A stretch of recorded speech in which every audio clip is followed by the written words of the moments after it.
এক জঙ্গলে বাস করত এক ভূতের পরিবার। তারা সকলে রোড অ্যাক্সিডেন্টে মারা যায়। মারা যাওয়া সত্ত্বেও তারা মৃত্যুর পরে খুব ভালোই দিন কাটাচ্ছিল। ভাই চল, আমরা উড়াউড়ি খেলা খেলি। কে কত জোরে উড়ে যেতে পারে, চল তার প্রতিযোগিতা করি। হ্যাঁ চল, দেখি কে পারে। অবশ্য আমি জিতবো, তাও সময়টা কাটানোর জন্য খেলাটা খেলি গা, চল।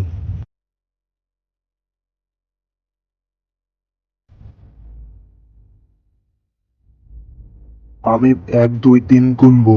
3 বলার সাথে সাথেই প্রতিযোগিতা শুরু হয়ে যাবে। 1 2 3।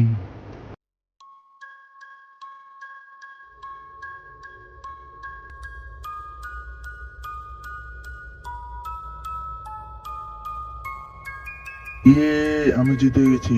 আমি বললাম না তুই পারবি না, দেখেছিস কত সহজে আমি তোকে হারিয়ে দিলাম। বাচ্চারা, তোমরা সবাই এদিকে আসো। আমি তোমাদের সাথে কিছু কথা বলবো। আমি যা বলবো তাই কিন্তু তোমরা মনে রাখবা।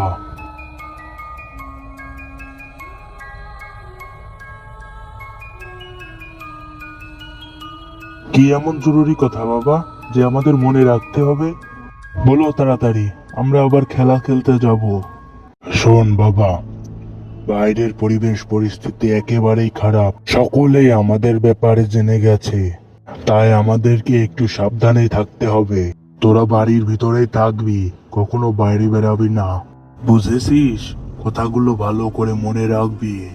ওই গ্রামেই বাস করত এক জমিদার। জমিদারের মন্ত্রী ওই ভূতুরে বাড়ি সম্পর্কে জেনে গিয়েছিল। জমিদার সাহেব, ও জমিদার সাহেব।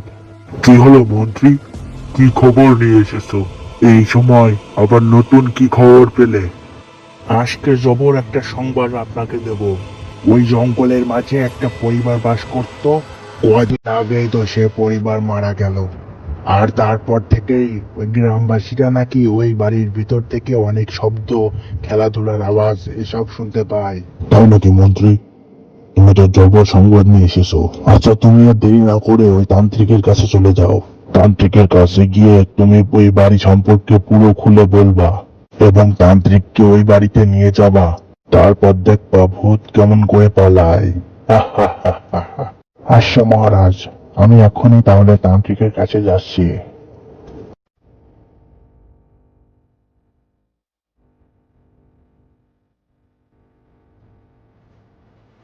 কিছুক্ষণ পর জমিদারের মন্ত্রী তান্ত্রিকের কাছে গিয়ে ওই বাড়ি সম্পর্কে পুরো খুলে বলে এবং তান্ত্রিক তা শুনে বলে, তুমি কোনো চিন্তা নিও না মন্ত্রী, এসব কাজ আমার নিত্যদিনের। ওখানে গিয়ে এক তুই মারবো আর সব ভূত পালিয়ে চলে যাবে।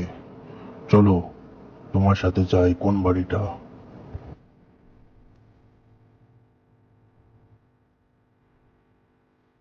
এই সে তান্ত্রিক মশাই, এটাই সেই বাড়ি। আমার তো খুব ভয় করছে তান্ত্রিক মশাই।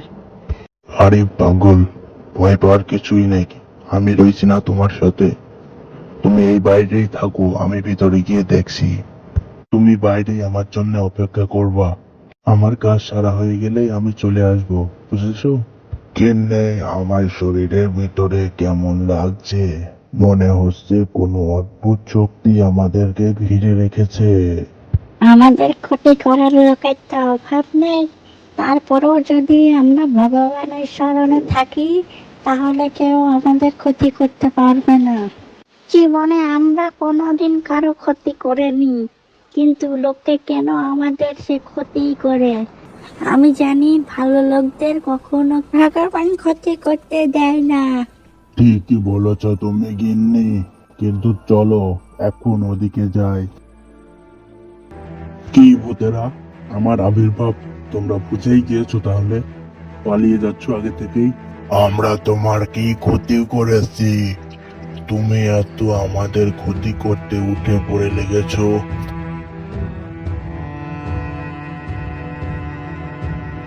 বাবা বাবা, এই লোকটাকে দেখে তো মানুষ বলে মনে হচ্ছে। বাবা তুই পিছনে চলে আয়, ওই লোকটা খুব খারাপ লোক, তোকে মেরে ফেলবে। তাই নাকি? অনেক গল্প করে ফেলেছি, তোদের দেখছি ধ্বংস না করলে হলো না। এক্ষুনি তারা আমার জাদু লাঠটা বের করছে। এই যে এই ঝাড়ুটা দেখছিস, এটা দিয়ে তোদেরকে এক্ষুনি ধ্বংস করে ফেলবো, দেখবি? হা হা হা হা হা হা হা। এটা কি হলো?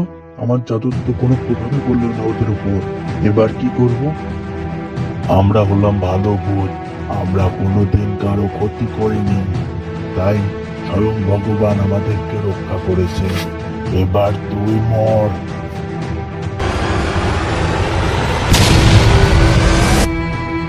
তান্ত্রিককে মারার পরে ভূতগুলো অন্য গ্রামে চলে যায় এবং সেখানে খুব সুখে দিন কাটায়। তো বন্ধুরা, আজকের কার্টুনটি এখানেই শেষ। তোমরা এরকম আরো কার্টুন দেখতে চাইলে আমাদের চ্যানেলটিকে সাবস্ক্রাইব করে বেল আইকনটিতে ক্লিক